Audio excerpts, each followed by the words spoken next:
প্রত্যেকটা রুটি কিন্তু এরকম ফুলকো ফুলকো হচ্ছে, আর এরকম ফুলকো ফুলকো রুটি বানাতেও কিন্তু বেশ ভালো লাগে। তো দেখো আমি ভিতরটা একটু তোমাদের ছিঁড়ে দেখাচ্ছি, কত সুন্দর হয়েছে দেখো ভিতরে। এই যে একটু কিন্তু কাঁচা নেই, আর পুরোটাই কিন্তু তালে দেখো ভরপুর।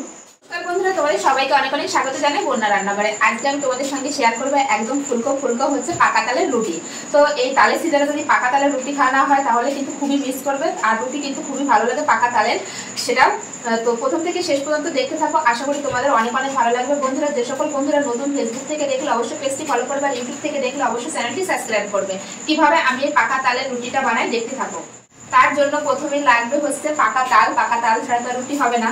তো এখানে আমি দুটো পাকা তাল নিয়ে নিয়েছি। এই যে এরকম পাকা তাল নিতে পারে, এরকম একটু কালো দেখে নেবে, তাহলে তালগুলো কিন্তু খুব মিষ্টি হবে। তো প্রথমে এই তালগুলোর কিন্তু পাল্পটা বের করে নেবো। তো আমি আগের ভিডিওতে কিন্তু আমি তাল কিভাবে মানে তালের পাল্পটা কিভাবে বার করতে হয় সেটা কিন্তু আমি দেখিয়েছি অনেকবার। তো আজকে আর দেখাচ্ছি না, আজকে শুধু পাল্পটা বের করে নিয়ে ফিরে আসছি। দুটো তালের পাল্প কিন্তু আমি বের করে নিয়েছি। এই যে এইটুকু হয়েছে, যেহেতু তালগুলো বেশি বড় না, ছোট ছোট ছিল। তো এখন একটা গামলার ভিতর নিয়ে নেবো তালের পাল্পটা। তো তালের পুরো পাল্পটাই কিন্তু আমি নিয়ে নিয়েছি। তো এটা দিয়ে কিন্তু রুটিটা বানাবো। তোমরা চাইলে তালের পাল্প কিন্তু কম বেশি করতে পারো। তো এর ভিতর দিয়ে দেবো হচ্ছে লবণ সামান্য পরিমাণ, আর দিয়ে দেবো হচ্ছে আটা। আজকে কিন্তু আমি রুটিটা কিন্তু আটা দিয়ে বানাবো। এই যে এখান থেকে কিন্তু আটা দিয়ে দেবো। যদি তালটা একটু তেতো থাকে বা মিষ্টি কম থাকে তোমরা কিন্তু চিনিও দিতে পারো, তবে এই তালটা খুবই মিষ্টি, তার জন্য আর কিন্তু আমি চিনি দেবো না। তো এখন মাখতে থাকবো আটা দিয়ে আর তাল দিয়ে। এই যে তো এইভাবে আটা দিয়ে কিন্তু একটা ডো বানিয়ে নেব। আর তালের রুটি বানানো কিন্তু খুবই সহজ বন্ধুরা, যে রুটি বানাতে পারে না সেও কিন্তু তালের রুটি বানিয়ে নেবে। তো এইভাবে অল্প অল্প আটা দিয়ে কিন্তু একটা ডো বানিয়েছি, যেমন আমরা রুটি বানাই যেমন ডো বানাই ঠিক তেমনই বানিয়েছি। এই যে দেখো এর ভিতরে কোনো রকম কিন্তু আমি জল ইউজ করিনি। তো যদি একটু শক্ত মনে হয় তাহলে কিন্তু তোমরা তালের পাল্প থাকলে ওটাও দিতে পারো, বা একটু জলও অ্যাড করতে পারো। তো এটা এখন আমি ঢাকা দিয়ে রেখে দেবো হচ্ছে আধা ঘন্টার জন্য। আধা ঘন্টা পরে ফিরে আসছি। আধা ঘন্টা হয়ে গেছে। এখন আমি দেখো ঢাকনাটা খুলে নিয়েছি, আর দেখো এই আটার ডোটা কিন্তু অনেকটাই নরম হয়েছে। এখন আমি এই ডো থেকে ছোট ছোট লেচি কেটে নেব, যেমন আমরা রুটি বানাই ঠিক এই যে এরকম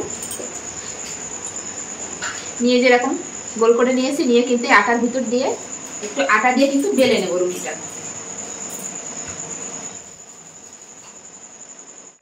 তো এই যে রুটিটা কিন্তু বেলে নিয়েছি। এবার এই যে একটা তাওয়া বসিয়ে দিয়েছি, তাওয়া কিন্তু গরম হয়ে গেছে। এখন আমি কিন্তু এই যে বেলে রাখা রুটিটা কিন্তু দিয়ে দেবো। এই যে দিয়ে কিন্তু এইভাবে আমি আরেকটা রুটি এই যে বেলে নেব। রুটি কিন্তু এবার এক সাইড উল্টে দেবো। তো রুটি দেখো এমনি এমনি দেখো ফুলে আসছে, কত সুন্দর ফুলকো ভাসছে রুটি দেখো। এই যে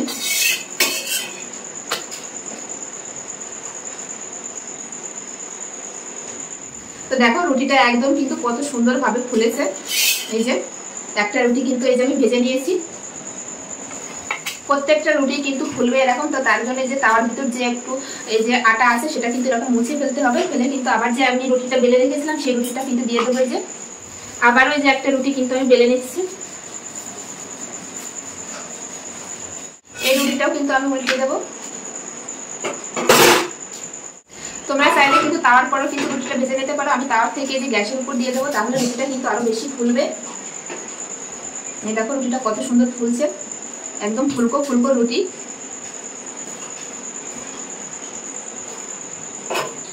কিন্তু এই যে আমি ভেজে নিয়েছি, কত সুন্দর হয়েছে। একইভাবে সব রুটিগুলো কিন্তু আমি ভেজে নেবো। আবারও কিন্তু তাওয়াটা একটু মুছে নেবো, মুছে কিন্তু এই যে রুটিটা দিয়ে দেবো। একটা রুটি কিন্তু কত সুন্দর ভাবে কিন্তু ফুলছে। এই যে ফুলে কিন্তু ফেটে যাচ্ছে। এই যে আবারও দিয়ে দেবো এই যে রুটি। একই পদ্ধতিতে কিন্তু সব রুটিগুলো যে বানিয়ে নেবো আমি।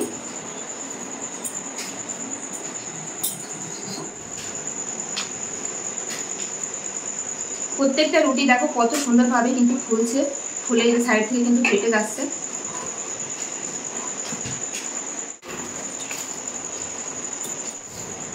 দেখতে দেখতে কিন্তু অনেকগুলো রুটি কিন্তু আমি বানিয়েছি, আর সব রুটিগুলো দেখো ফুলকো ফুলকো রুটি হচ্ছে।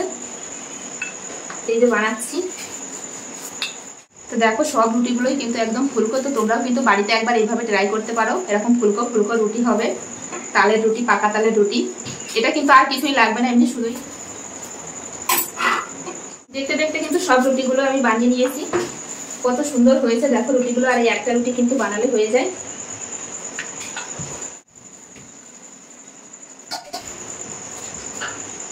প্রত্যেকটা রুটি কিন্তু এরকম ফুলকো ফুলকো হচ্ছে, আর এরকম ফুলকো ফুলকো রুটি বানাতেও কিন্তু বেশ ভালো লাগে, আর খেতে তো খুবই ভালো লাগে।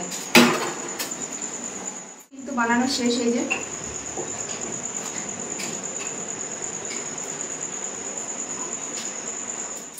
যে অনেকটা রুটি হয়েছে, কিন্তু দেখো দুটো তালে রুটিগুলো তো সব বানিয়ে নিয়েছি। আর দেখো কতটা নরম হয়েছে রুটিগুলো। এই দেখো একটা হাতের ভিতরে চলে আসছে, দেখো এই যে কতটা নরম হয়েছে।